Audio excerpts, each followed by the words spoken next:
from West Virginia Public Broadcasting.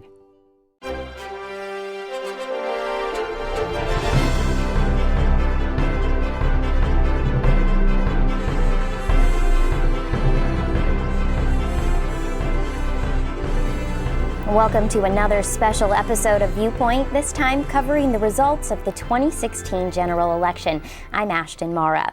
Tuesday was certainly a historic night, not just for West Virginia, but for the entire nation. For the first time, our country will be led by someone with no previous political or military experience. Republican Donald Trump will take the White House in January. Trump easily took all 5 of West Virginia's electoral votes in a race that was called very early in the night for this state. In the race for governor, Democrat Jim Justice held the office for the Democratic Party as current Governor Earl Ray Tomblin meets his term limit. But the state GOP made gains on the Board of Public Works, taking 4 of the 5 constitutional offices. Democrats were able to pick up just 1 seat in the House, but Republicans picked up a number of seats in the Senate, where they now hold a 22-12 majority. All of the results, however, will not be final until the counties canvass their votes. Joining me now to discuss those results, though, are 2 voices the West Virginia Public Broadcasting audience is likely familiar with. Lori Lynn is a conservative columnist and also joins Scott Finn each week on our podcast, The Front Porch. Ted Bettner is the executive director of the West Virginia Center on Budget and Policy. He also visits us on the legislature today each year to help break down the state budget proposals. Thank you both so much for being here today. Sure thing. Thanks for having us, Ash. So let's start very generally with a reaction on the governor's race. Lori, why don't we start with you? Surprised here? I don't think you can really say you're surprised by this. There weren't very many polls that were showing anything other than a Jim Justice win. So I don't even think the Cole folks, they were definitely hoping for a different outcome, but no, this was probably what everyone was kind of leaning toward in their mind. Ted, do you feel the same? Not really a surprise? Not really. I mean, I think the big question was how much was Trump going to influence down the ballot in the governor's race, the state senate, in the House, in the legislature as well. It's sort of unclear what happened with that, but it's clear that the polling was somewhat accurate in terms of Mr. Justice becoming governor. Yeah, we've talked about the Trump effect, I think, kind of all election cycle long, whether or not he was going to be able to affect the race for Cole. And then we've got this other issue in there that, you know, the Republicans, they got rid of straight ticket voting. Lori, do you think that straight ticket could have made a difference for Bill Cole? It was, I think, 9 percentage points difference. Maybe a little bit, but I think more what you saw was that this is the year of the political novice billionaire with a very big personality, and that obviously describes Donald Trump, and it describes Jim Justice here in West Virginia, and that it was that year not only in West Virginia, which we kind of knew it would be, but as it turned out, across the country, with the whole country going for Trump. Yeah, we've essentially, even though they're from different parties, we've essentially got the same kind of candidate in Jim Justice and Donald Trump. Conservative-ish businessmen, you know, I think that it's safe to call Jim Justice a conservative Democrat. Conservative businessmen who can run on their outsiderness. Who says, trust me, I'll take care of it, doesn't offer a whole lot of details. It's really striking how similar they are. They are, yeah, that's true. And talking to Senator Manchin, who was at the Justice Party last night, you know, his big thing was, well, Jim Justice also brings us a message of hope. Ted, I'm wondering how you feel about that, because we don't get specifics from Jim Justice, but we do get I'm going to move the state forward. I'm the big thinker that we need. And I think you're right, too. I think he's a billionaire, what the state's only billionaire. I think he's been very successful in his businesses from his point of view, and that's inspiring to a lot of people. Like, maybe if we vote for him, it'll trickle down to us. And I think a lot of the voters went in thinking that. But I think there is a huge disconnect between some of the political statements and what's actually possible. The budget's a clearly one. We can't say we're not going to increase taxes, but we're not going to cut government and we're going to grow a way out. You can't grow out of a $350 million deficit the next couple months. Yeah, let's talk about the budget a little bit, because that is exactly what Jim Justice has said all campaign long and repeated in his speech last night. I'm not going to cut government. I'm not going to raise taxes. We're going to grow the economy to get out of this mess. I mean, is that possible? What does that look like, Lori? Well, certainly not in the time frame that he has to do it, which is, months, not even a year. And as you're saying, it's over $300 million deficit. So he is going to have to figure, there's almost literally no way that he cannot cut the budget or raise taxes. And I think it's going to be interesting watching the Republican legislature sit back a little bit and say, okay, you're the guy who said you had the plan, Governor. Let's see what, propose something, throw it out there, and let us react to it. Right, because the transition starts, essentially today is when they have to start making these plans. He takes office in mid-January, and then he's got a month to put a budget together and propose it to the legislature. Can you fix all the problems in a month?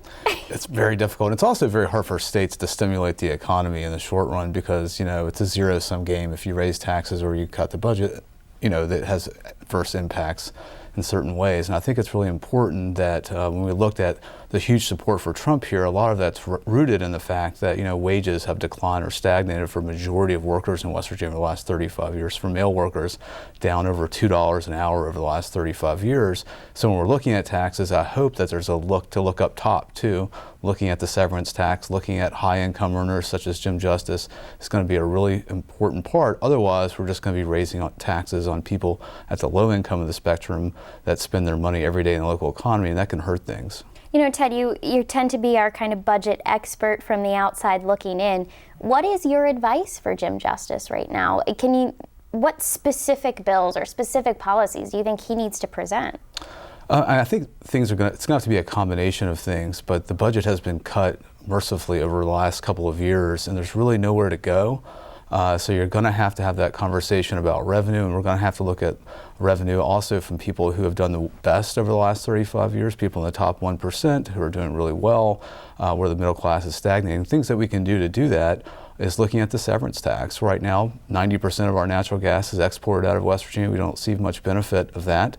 We can look at raising that. That's mostly paid by out-of-state companies. We can also look at a excess acreage tax that the Underwood administration looked at back in 1999.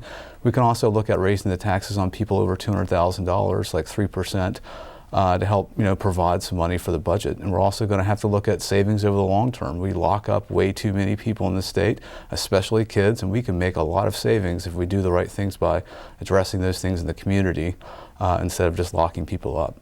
Lori, do you have thoughts on that? What advice budget-wise would you have for the Justice administration going in? You agree with Ted, or you think a different direction? I appreciate what Ted would like to do, but I think if you go to the Republican legislature and ask them to raise severance taxes, good luck with that.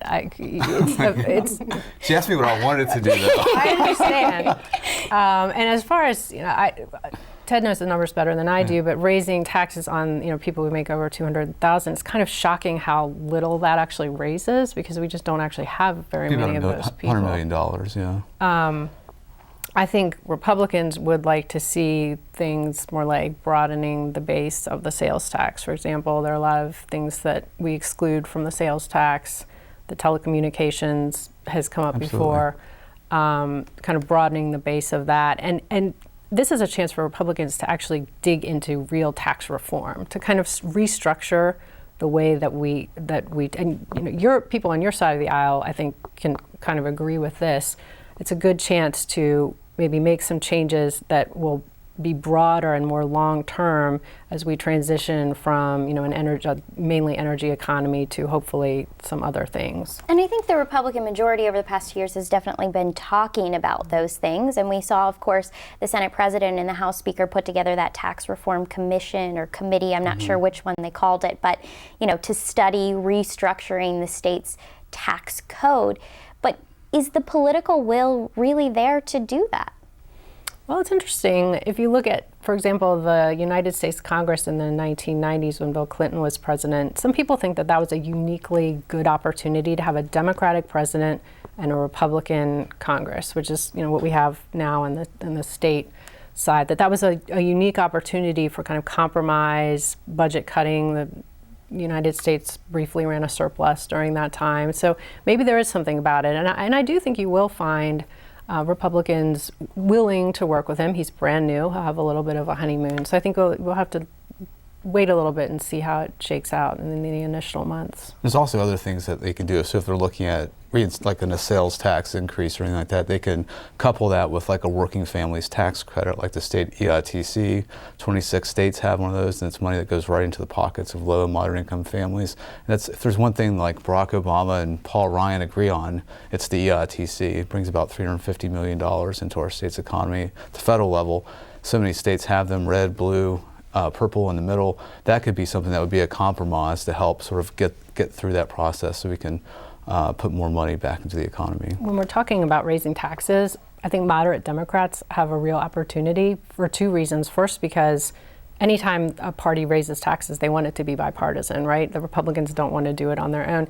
And secondly, the Republicans have a problem on the right. There's this group of delegates, especially in the House, that will not raise taxes under any circumstance. We saw that last We saw year. it in the special session. So if you're a moderate Democrat, I think Tim Armstead is going to be interested in talking to you at some point to kind of shore up his coalition for that. Well, let's talk about the legislature a little bit more, because we've now found that, the Democrats picked up one seat in the House, not really going to make much of a difference. They hold 36 seats now over there. But in the Senate, we did get a pretty major shift. I mean, during the 2014 midterms, if people kind of remember, we were tied at the end of the night, 17-17, and one senator chose to flip parties. So we were 18-16 for two sessions, yeah. And now we've got this 22-12 majority. It makes a big difference. I want to talk about policy a little bit, because over the past 2 years, there have been some controversial pieces of legislation that have come up. Right to work, prevailing wage, constitutional carry, just to name a few of them. The Religious Freedom Restoration Act, it failed last year. It failed in a Republican-controlled Senate, but going into this next legislative session, we don't know who the leader of the Senate is going to be. Could we see these national conservative policies appear again this year? Ted, I want to start with you. Yeah, I think so. You just talked about RFRA. I think that could play a big role in who is Senate president as well, given the new pickup in the Eastern Panhandle and other places. So that will play a big role. I think we'll see other policies too come down the pipe that we've seen in other states, whether it's restructuring the personal income tax so it is a little more doesn't hit high-income people as much. That could be something we'll see. Also, school vouchers, different things. The one thing that hasn't been really approached over the last 2 years is education. And it seemed like one of the only forces of progressive force in the legislature was sort of the teachers' unions, and not a lot's happened there. So I would expect to see a lot more movement on education issues going forward, especially with the declining population.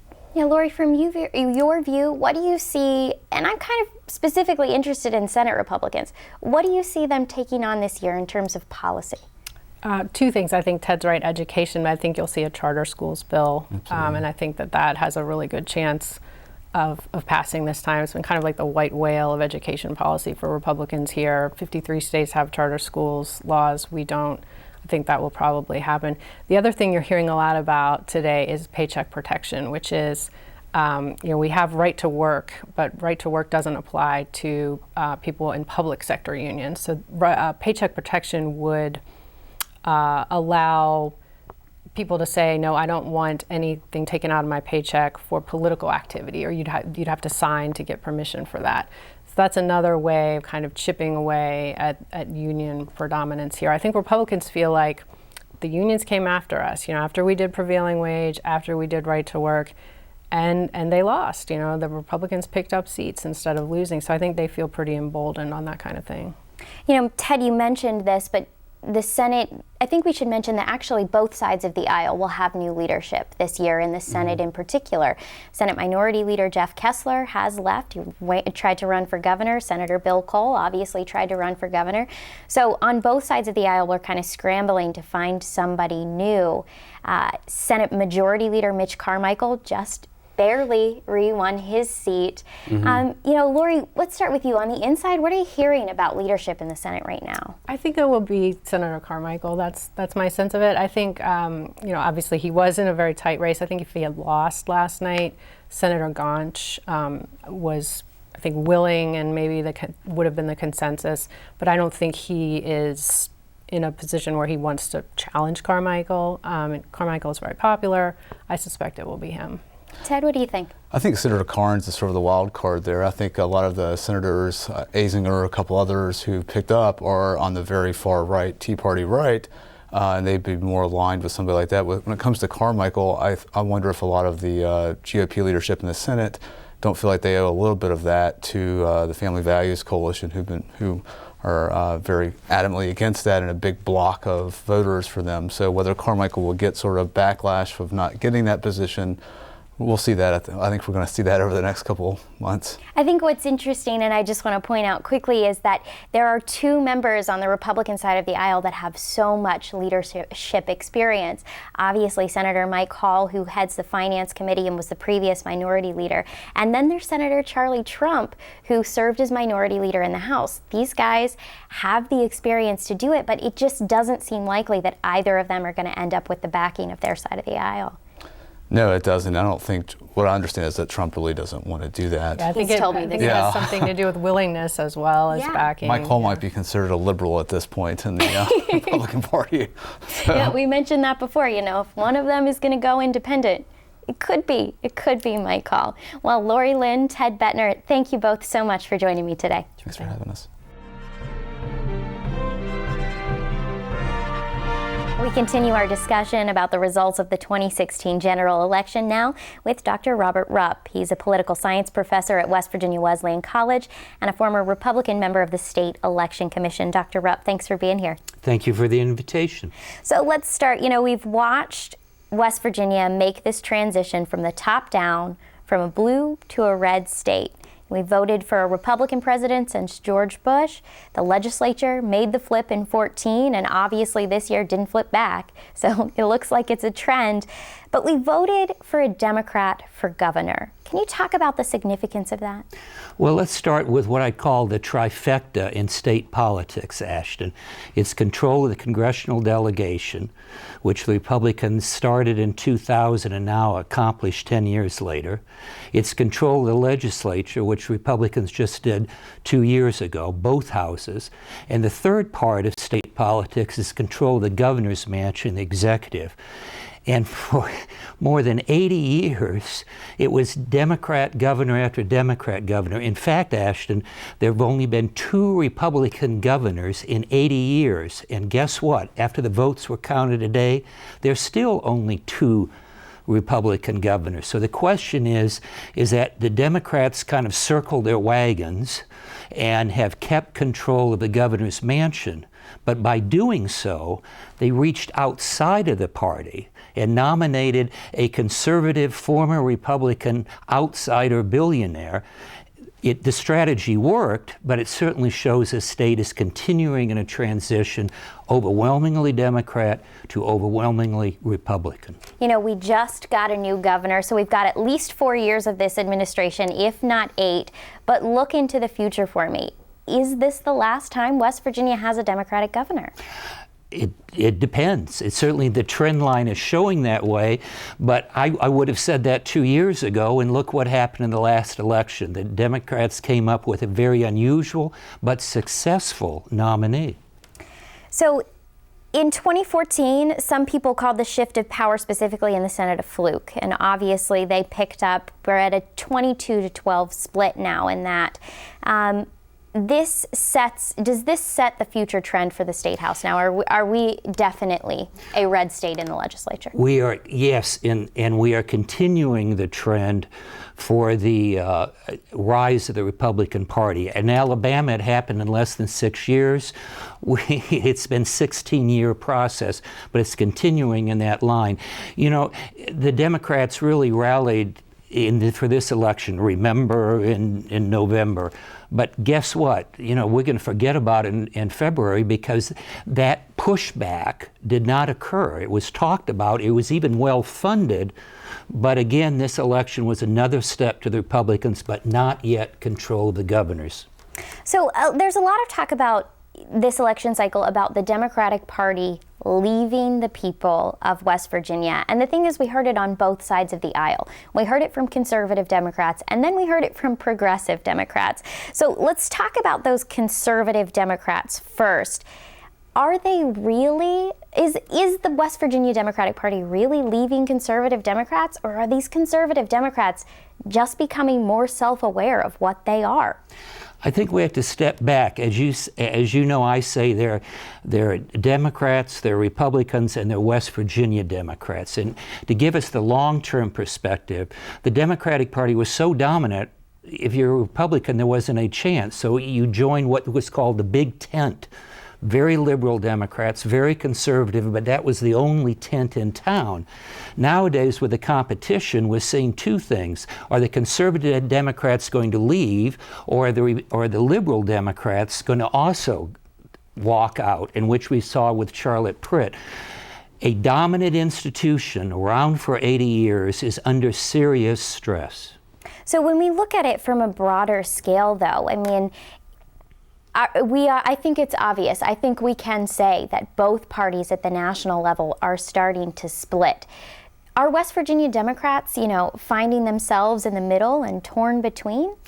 I think that's an interesting question, because I argue that the recent changes in politics is the fact that the party as an institution, nationally and on the state level, is kind of unraveling, and we don't know where this is going. The good old days, you had party discipline. Now I see party blurring going on both sides. So then we talk about the opposite side and the Pritt-led progressive movement in the West Virginia Democratic Party.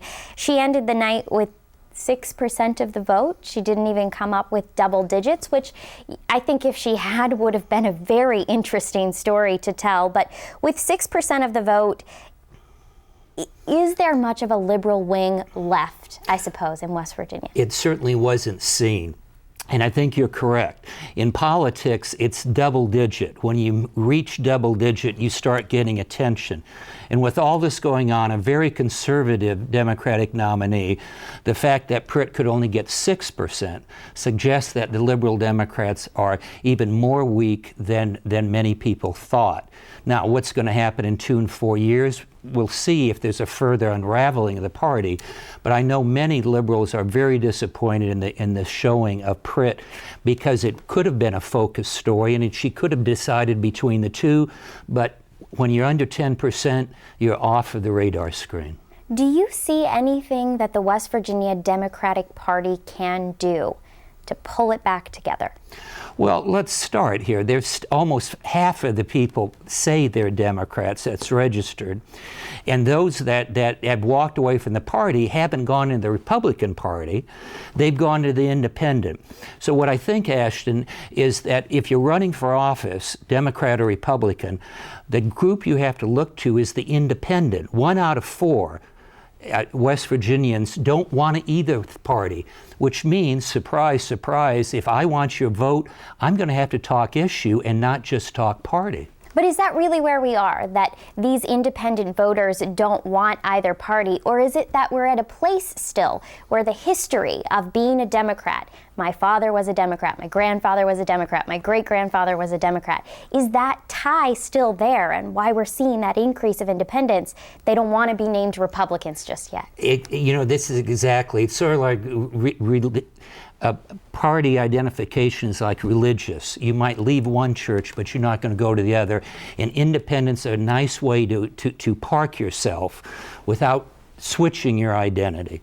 So how long does it take before the Republican registration, the Republican voter registration, is the majority in the state of West Virginia? Another generation?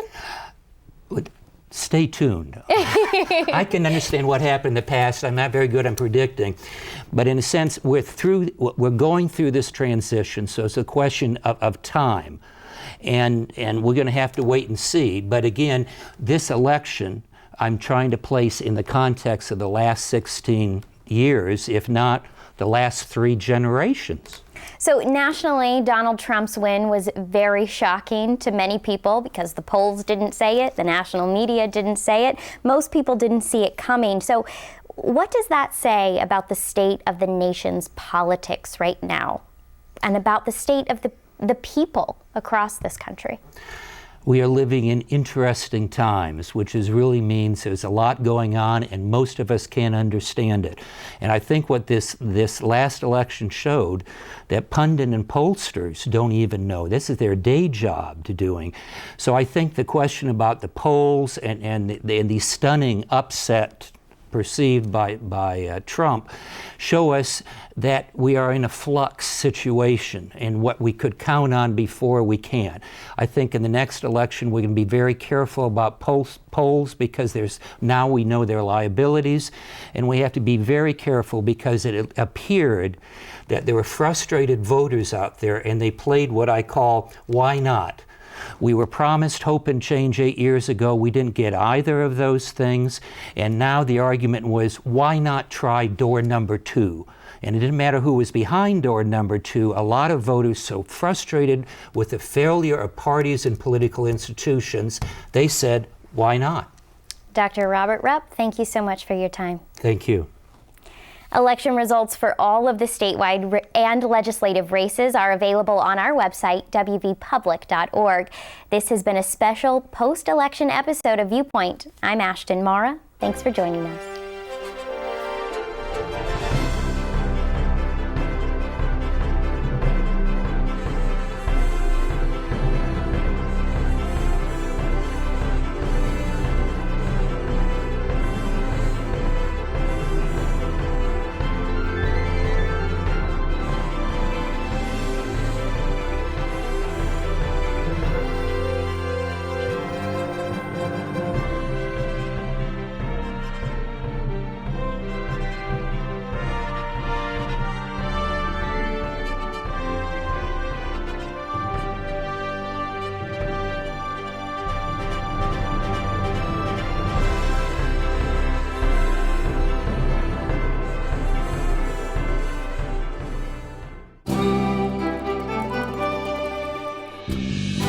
From West Virginia Public Broadcasting.